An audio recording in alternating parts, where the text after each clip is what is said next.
तो जब हिरण्याक्ष का वध हुआ तो हिरण्याक्ष की पत्नी और माता दोनों दुखी हुई। तो हिरण्यकशिपु ने दोनों को समझाया है और समझाकर जब तप करने वन में गए हैं कि मैं ब्रह्मा जी को प्रसन्न करूंगा और ब्रह्मा जी से वर प्राप्त करके नारायण का वध कर दूंगा। महाराज इधर जब वन में गए हिरण्यकशिपु तो जब बैठा ही है तपस्या करने, तभी वृक्ष पर नारद जी और अंगिरा ऋषि पक्षियों का रूप धारण करके आए और नारायण नारायण कहने लगे। तो हिरण्यकशिपु ने मन में सोचा कि आज का मुहूर्त अच्छा नहीं है, हम आए हैं और ये शत्रु का नाम ले रहे हैं, तो आज नहीं हम कल फिर आएंगे। तो आज हिरण्यकशिपु वापस अपने महल में गया है। जब कयाधु ने देखा, ये पत्नी है हिरण्यकशिपु की, कि मेरे पति तो तपस्या करने गए थे, ये वापस कैसे आ गए, पूछा महाराज। तो कहता है कि वो महारानी क्या हुआ, जब हम तपस्या करने गए तो वहां कुछ पक्षी बैठे बैठे नारायण नारायण कर रहे थे। तो कयाधु ने सोचा कि मेरे पति तो कभी नारायण का नाम नहीं लेते हैं, आज ले रहे हैं तो बड़ा अच्छा दिवस है, तो क्यों ना इनके मुख से ज्यादा नारायण नाम लिवाया जाए। तो कयाधु बोले नहीं महाराज, आपकी ये बात हमारे समझ में नहीं आई है, पक्षी थोड़े नारायण नाम ले सकते हैं, वो कुछ और कह रहे होंगे। नहीं कयाधु, वो नारायण नारायण ही कह रहे थे। और सुनो, वो पक्षियों ने तो नारायण का नाम ले दिया, कोई बात नहीं, पर तुम कभी नारायण का नाम मत लेना। नारायण मेरा शत्रु है, मैं नारायण को छोड़ूंगा नहीं, मैं नारायण को मार डालूंगा।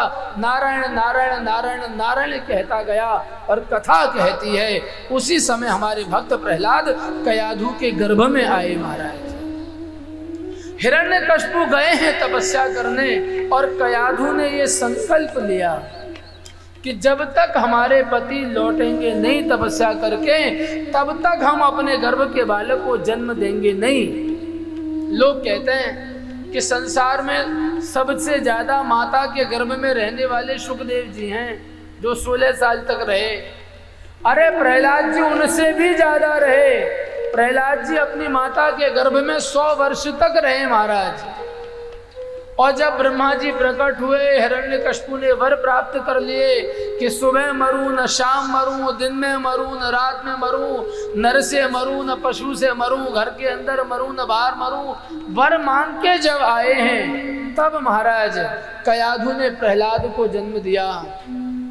इसी बीच एक बार प्रहलाद कयाधु को उठाकर इंद्र ले गए, तब नारद जी ने कयाधु की रक्षा करी, उसको भागवत धर्म का उपदेश दिया और वो उपदेश प्रहलाद जी ने गर्भ में धारण किया है, गर्भ में सुना है और नारद जी को अपना गुरु बनाया है।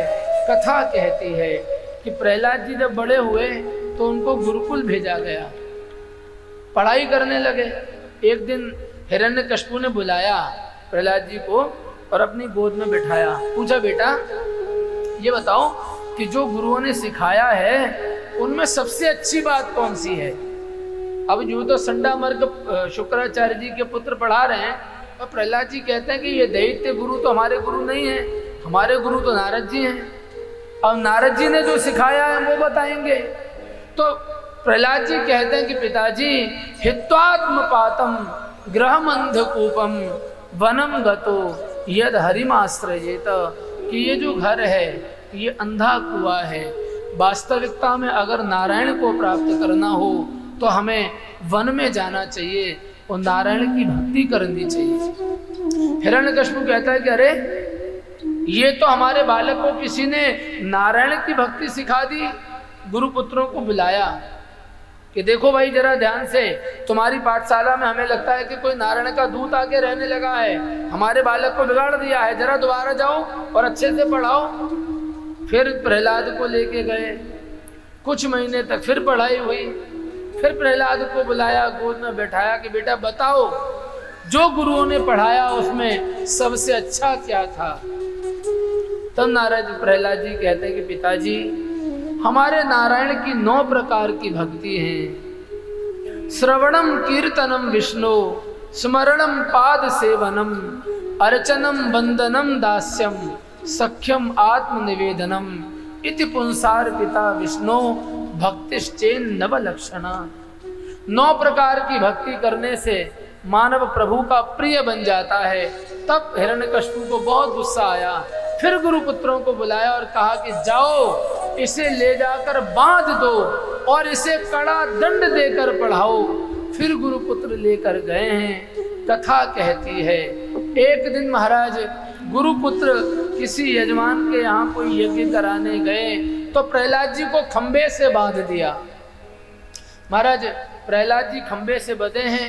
सारे दैत्य बालकों को अपने पास बुलाया प्रहलाद जी ने और भगवत धर्म का उपदेश दिया कि भैया ये दैत्य धर्म हमारा धर्म नहीं है, हमें तो नारायण की उपासना करनी चाहिए और नारायण की भक्ति करनी चाहिए।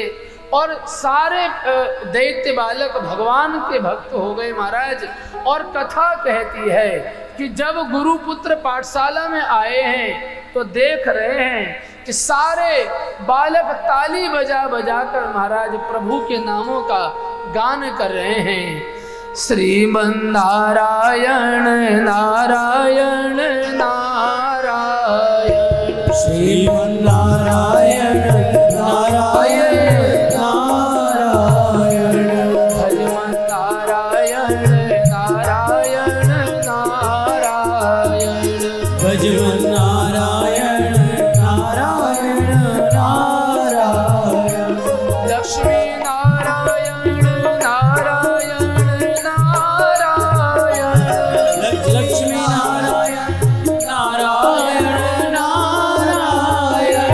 लक्ष्मी नारायण नारायण नारायण, लक्ष्मी नारायण नारायण नारायण, सूर्य नारायण नारायण नारायण, श्रीमन नारायण नारायण नारायण, भजमन नारायण नारायण नारायण, भजमन नारायण नारायण नारायण, भजमन नारायण नारायण नारायण, भजमन नारायण नारायण नारायण, लक्ष्मी नारायण नारायण नारायण, लक्ष्मी नारायण नारायण नारायण, लक्ष्मी नारायण नारायण नारायण, लक्ष्मी नारायण नारायण नारायण। जैसे ही गुरुपुत्रों ने देखा बड़ा क्रोध आया है। हिरण्यकशिपु के पास लेकर गए हैं कि ये बालक हमसे नहीं संभलता, इसने तो हमारे और विद्यार्थियों को बिगाड़ दिया। आज हिरण्यकशिपु को बड़ा क्रोध आया, अपने सेनापतियों को आदेश दे दिया कि जैसे भी हो इस बालक की हत्या कर दो। महाराज कथा कहती है प्रहलाद जी को शिखर से गिराया गया तो प्रभु ने प्रहलाद जी की रक्षा करी। हाथी के पैर से कुचलवाने की कोशिश करी तो प्रहलाद जी में प्रभु ने सिंह रूप में हाथी को दर्शन दिए, हाथी भी भाग जाता है। महाराज हिरण्यकशिपु ने कहा कि इसे कारागृह में बंद कर दो, भोजन मत दो, खुद ही मर जाएगा। तो महाराज महारानी लक्ष्मी जी कारागृह में सुवर्ण के पात्र में भोजन कराने प्रहलाद जी को आती हैं। महाराज ये गुड्डा होली जो प्रहलाद को जलाने की चेष्टा करती है वो खुद जल जाती है, किसी भी प्रयास से प्रहलाद की हत्या नहीं कर पाते। एक दिन हिरण्यकशिपु ने प्रहलाद को अपने सभा में बुलाया और कहा प्रहलाद एक बात बता, पूरा संसार मुझसे डरता है, तेरे अंदर ऐसी कौन सी शक्ति है कि तू मुझसे नहीं डरता? प्रहलाद कहते हैं पिताजी मेरे अंदर वही शक्ति है जो आपके अंदर है और वो मेरे नारायण हैं। हिरण्यकशिपु कहता है कि तेरा नारायण रहता कहाँ है? प्रहलाद बोले पिताजी उल्टा प्रश्न किए हो, ये पूछो कि वो कहाँ नहीं रहते। मुझ में नारायण हैं, आप में नारायण हैं, आपकी पूरी सेना में नारायण हैं,